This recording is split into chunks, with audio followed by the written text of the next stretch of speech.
आइए एक बार फिर से आप लोगों का हमारा चैनल एसके क्लासेज में आप सभी दर्शकों का हार्दिक अभिनंदन एवं स्वागत है। पिछले क्लास में पिछले वीडियो में हम लोगों ने संख्या पद्धति के अंतर्गत बहुत सारे टॉपिक को टच किया है और कल हमने पिछले जो वीडियो था उसमें हम लोगों ने प्रश्नावली 1.1 के सभी प्रश्न को हल कर चुके थे। उसके बाद में यहाँ हम लोग एक टॉपिक कवर करेंगे वास्तविक संख्या। वास्तविक संख्या यानी कि रियल नंबर्स, NUMBERS, ठीक है ना। वास्तविक संख्या को कवर करने से पहले मैं थोड़ा सा आप लोगों को मैं पीछे की तरफ जाऊंगा कि क्या आप लोग जानते हो, समझ पाते हो या नहीं। जैसे कि हम लोगों ने पिछले दिन बात किया था परिमेय संख्या का और अपरिमेय संख्या का। परिमेय संख्या और दूसरा हम लोगों ने बात किया था अपरिमेय संख्या, rational number and irrational number.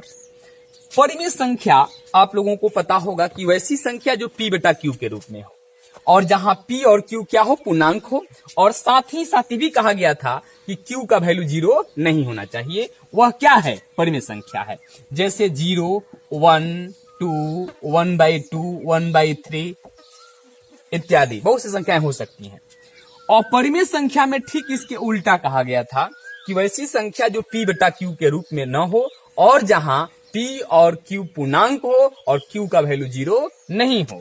अर्थात दूसरे शब्दों में जिस संख्या का अगर हम वर्गमूल निकालते हैं, अगर वह प्राकृत संख्या या पूर्ण संख्या के रूप में नहीं आती है तो वह संख्या कहा जाएगा कि वह अपरिमेय संख्या है। जैसे रूट में 2, रूट में 3, 4 नहीं, क्योंकि अगर हम 4 का वर्गमूल निकालें तो इसका परिमेय संख्या प्राप्त हो जाएगा 2 और इसके नीचे 1, यानी कि ये P बटा Q के रूप में प्राप्त हो गया। तो 4 नहीं, मतलब जिसका पूर्ण संख्या में वर्गमूल अगर आ जाता है वह आप लोगों का अपरिमेय संख्या नहीं, वह परिमेय संख्या है। 5 ले सकते हो, पाई ले सकते हो, पाई एक अपरिमेय संख्या है। उसके बाद में 0.10, 1110, 111, 0, 4th 1, ऐसे अगर आप लोगों को कहीं आपको दशमलव प्रसार दिखाई पड़ता है तो वह क्या है? अपरिमेय संख्या है। अब हम बात करते हैं परिमेय और अपरिमेय के बाद में वास्तविक संख्या, जो कि इस चैप्टर का ये जड़ है, ये धुरी है, इसी के आसपास ये पूरा चैप्टर घूमेगा। तो सिंपल सा कॉन्सेप्ट है कि वास्तविक संख्या जो होता है, मान लीजिए कि हमारे पास कोई एक थैला है, ठीक है। इस थैला को मैंने लिया हुआ है। इस थैले में मैंने क्या किया कि परिमेय को भी डाल दिया, 0, 1, 1/2, 1/3, 1/4 जो भी आप ले सकते हो, और साथ में मैं अपरिमेय को भी डाल दिया, √2, √3, √5, √7 आदि, ठीक है ना। अगर तो एक थैले में ये एक समूह में हो गए ना, तो इसका कॉन्सेप्ट सिंपल सा है कि परिमेय संख्या और अपरिमेय संख्या के जो समूह होंगे उसी समूह को वास्तविक संख्या कहा जाता है। और इसको डिफिनीशन लिखना होगा किसी विद्यार्थी को तो सिंपल सा आप लोग लिख सकते हो यहां पर क्या कि परिमेय संख्याओं लिख लीजिएगा, जिसको लिखना होगा तो परिमेय संख्याओं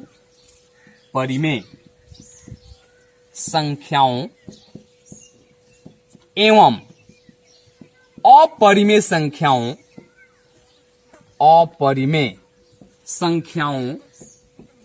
के समूह को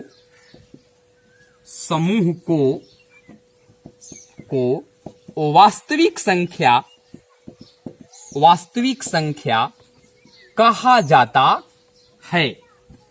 वास्तविक संख्या कहा जाता है। जैसे देखिए, एक हमारे पास थैला था, इसमें परिमेय भी है और ये अपरिमेय भी है और एक ग्रुप में है, ये जो हमारा थैला हो गया ये कहा जाएगा कि वास्तविक संख्या का उदाहरण है। सिंपल सा कॉन्सेप्ट है आप लोगों का। इस चैप्टर में पूरा का पूरा जो है ये वास्तविक संख्या पर ही चर्चा होने वाली है। इसको आप लोग गौर से समझ लीजिएगा कि परिमेय और जो अपरिमेय है उसका जो ग्रुपिंग होगा, अगर एक समूह में होगा, उसी को हम लोग कहेंगे कि वह वास्तविक संख्या है। आइए इसके बाद में इस वीडियो में हम लोग देखेंगे वास्तविक संख्या करने के बाद में कि प्रश्नावली जो हम लोगों का कल 1.1 खत्म हुआ था, उसके बाद प्रश्नावली 1.2 में, ठीक है, एक्सरसाइज नंबर 1.2 में क्या है, आइए देख लेते हैं। आइए प्रश्नावली 1.2 का पहला क्वेश्चन कहा है कि नीचे दिए गए कथन सत्य है या असत्य। आप लोगों को बताना है कि जो कथन है वो सही है कि गलत है। अब कहा है नंबर 1 पर यहाँ पर कि प्रत्येक परिमेय संख्या एक वास्तविक संख्या होती है।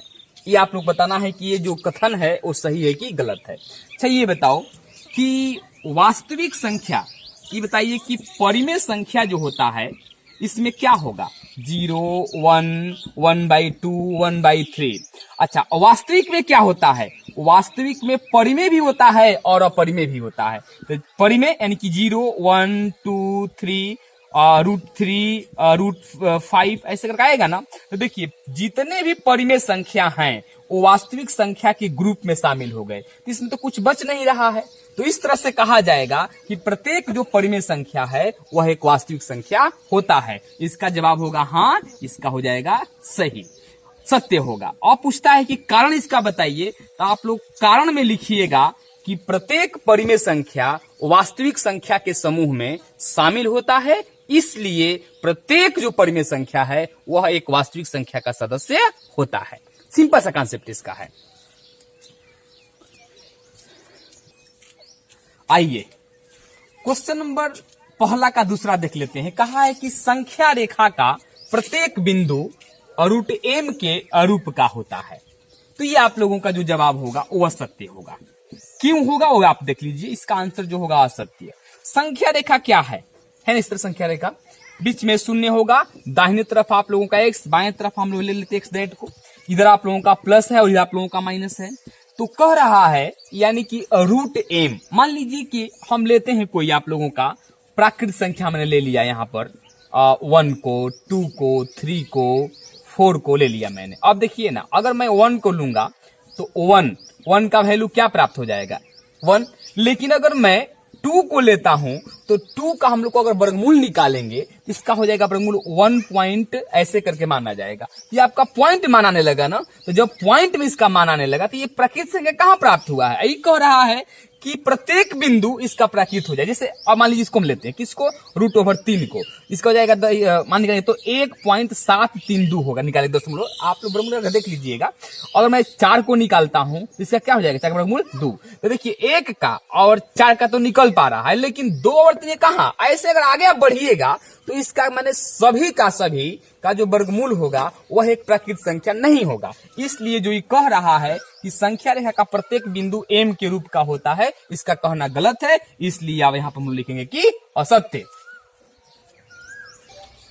आइए हम लोग देख लेते हैं प्रश्न संख्या 3 को। कह रहा है क्या कि प्रत्येक वास्तविक संख्या, ठीक है, जो वास्तविक संख्या होगा एक अपरिमेय संख्या होगा। यह भी असत्य है। इसलिए असत्य है वो जान लीजिए आप लोग, क्यों असत्य है ये बताइए कि वास्तविक संख्या के ग्रुप में क्या क्या होते हैं, परिमेय भी होता है और अपरिमेय भी होता है, ठीक है ना। कह रहा है कि प्रत्येक वास्तविक संख्या परिमेय संख्या होता है, अपरिमेय संख्या होता है। तो वास्तविक में तो परिमेय और अपरिमेय होता है, तो अपरिमेय तो अपरिमेय को मैच कर लिया, लेकिन परिमेय कहां मैच कर रहा है, यानी कहने का मतलब कि सभी वास्तविक संख्या में मान लीजिए कि 1, 2, 1/2, 1/3, √2, √3 ऐसे करके आएगा संख्या ना। आप परिमेय में क्या होगा कि 1, 1/2, तो ये आप लोगों को सबको तो मिल रहा है, लेकिन ये संख्या इसमें कहां मिल रहा है। तो सिंपल से आप लोग कह दीजिएगा कि नहीं, असत्य है। प्रत्येक वास्तविक संख्या का जो समूह है अपरिमेय संख्या के समूह में शामिल नहीं है। इस प्रकार से हम इस वीडियो को यहीं पर रोकते हैं। नेक्स्ट वीडियो में आप लोगों का जो शेष क्वेश्चन बचा हुआ है 2 और 3, उसको आप लोगों को मैं जरूर हल करके आगे की तरफ बढ़ा दूंगा। तब तक इतना इस वीडियो को देखिए, लाइक कीजिए, सब्सक्राइब कीजिए और शेयर कीजिए। Bye bye.